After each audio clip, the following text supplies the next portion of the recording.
Hello, my name is Hugo and I'm a cinematographer. Welcome to my channel.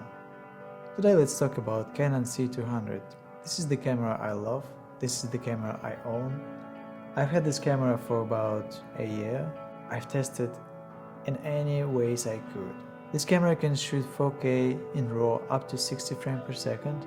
Yes, I know it's gonna be 10-bit, it's not 12, but still, it's pretty damn amazing quality. But if you wanna get all 12-bit, it still can do this, but only up to 30 frames per second. Slow motion on this camera is 120 frames per second in 1080, but it's not as good quality as I expected this to be. I wish it was a little bit better. But still, if you need some slow-mo, it has it. The battery life on this camera is pretty amazing because the small battery that comes with the camera, it can run on this battery about 2 hours if you shoot in RAW, which is very good. When you shoot on Red or Arri using those big bricks, they usually last about 30 minutes on those bricks, and this one can do 2 hours on a small battery. This is a very smart power usage. What I like a lot about this camera is its size. Before, I used to own Sony FS7 and this camera was quite long, and I wasn't able to put it on any small gimbals. The only gimbal I could put it on, it was Ronin 2, which is pretty big. I didn't really want to carry all this weight when I shoot my own projects. Because of the size of this camera, I'm able to put this camera on a small gimbal like Ronin S, and actually I bought Ronin S specifically for this camera. And it all makes such a small and compact setup that I can use for my own projects. For instance, when I shoot stock footage where I don't really have budget on a shoot and it's only me, there is no crew, there is no assistant. And when I make this setup, when I put this camera on the gimbal and I make this very compact setup, I can travel with this easily. And with this setup, I can put 50mm on this camera, make it wide open, like 1.4. And because the autofocus, I can run with this camera and I can have somebody running and it's gonna track this person's face, keeping always in focus. And this is just amazing. Before, to get those kind of shots, I had to have follow focus, monitor, another person who's gonna pull focus. And with this camera, I can get it all by myself. With this camera, you can get more creative. Because before, even when you don't shoot on a gimbal and when you do a handheld or anything, still, you had to sacrifice your depth of field because you want your subject to be always in focus, and you don't want to risk if it's too shallow because there is a chance you're gonna miss. For instance, if you shoot like 50mm on 1.4, yeah, there is a huge chance that you can miss, but not with autofocus. So yes, autofocus on this camera is huge, and actually was the biggest reason why I switched from FS7 to this camera. My friends even called me and asked me, why did I switch from Sony FS7 to this camera? Because this camera wasn't as promising as Sony FS7 on the paper, but there wasn't a single day when I regretted that I bought this camera.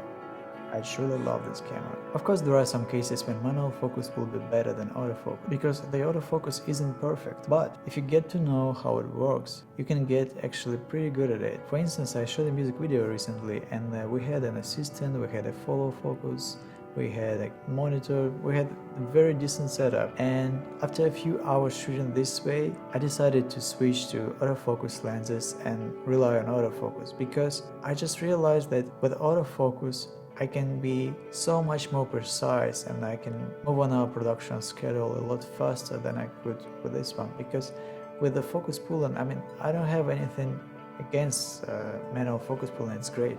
But you need to have more time for this, you know, because you have to make marks, you have to hit those marks, you have to practice all this, you have to make a few takes. And with autofocus, you don't really need to do a few takes. Usually you can get everything in one take and the autofocus just delivers. As for downsides of this camera, slow-mo is a downside for this camera. For instance, FS7 could record up to 180 frames per second in a very decent quality. Yes, it was 1080, but it was really good and high bitrate, so the quality of this footage was amazing, which I cannot say about quality of slow-mo footage from this camera because it's not good. It's just okay. When you need it sometimes, if you must have something slow, yeah, you can get it. But I wouldn't rely on this camera as a slow-mo camera. Yes, you know, in most cases 60 frames per second is more than enough.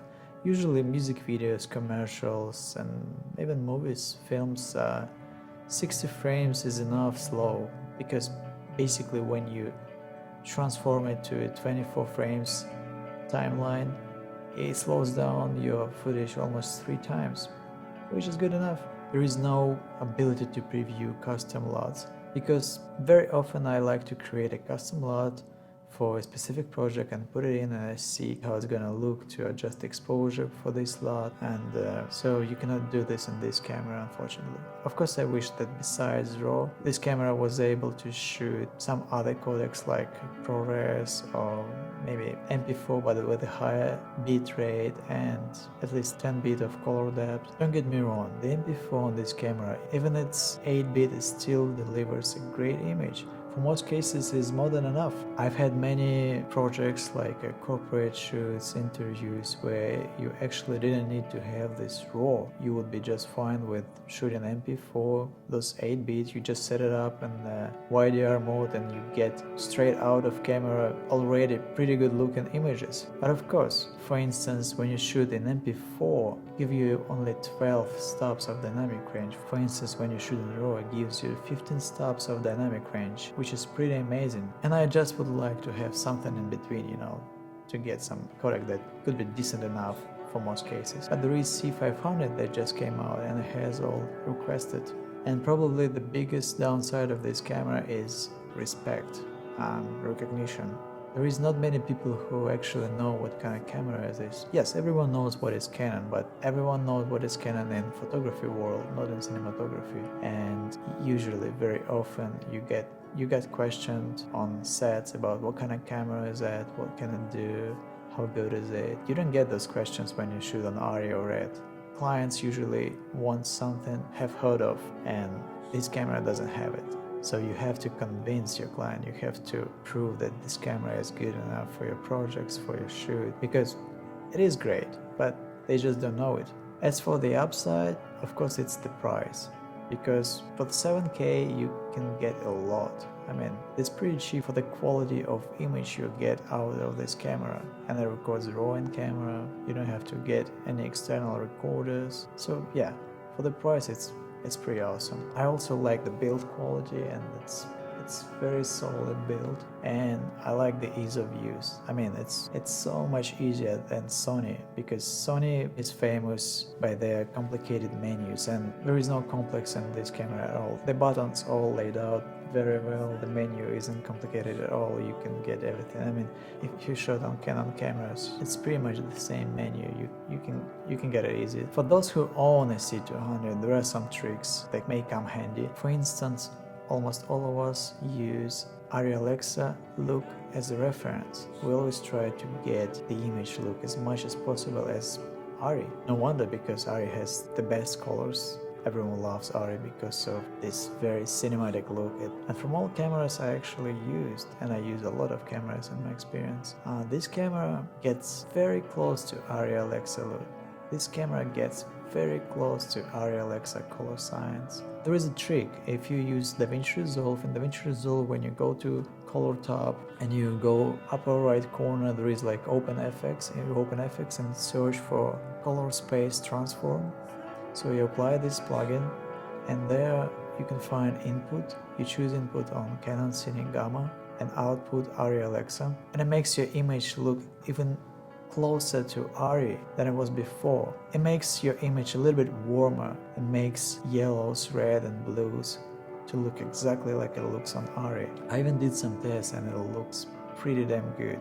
It was even hard sometimes to realize which one is, what image was shot on, because they were so close. And another trick, if you trying to push dynamic range to its limits, again in DaVinci, if you trying to retrieve highlights, it's better if you use RAW tab, because when you retrieve highlights from the RAW tab, it actually performs different way than you use curves or wheels. And I've seen people actually trying to pull up highlights from overexposed areas using just wheels and curves, and it doesn't really work the way they expected, so they start complaining. But it works in a very different way when you just pull up highlights from RAW settings. In conclusions, this camera is one of my favorite cameras I've ever used. And honestly, in some cases, I'd rather have this camera than I'd have Red or even Arri, just because of ease of use. It's many projects when you shoot on your own and you don't have a crew, and yes, this is a lot easier for me because I can rely on autofocus. I don't need this big crew, I can just shoot everything by myself because autofocus nails it. In any way, keep in mind that any camera is just a tool. Skill and knowledge will always be more important than any gear. Hit like if you like this video or dislike if you didn't. Click on subscribe button if you'd like to watch more videos like this. Thanks for your time. Bye.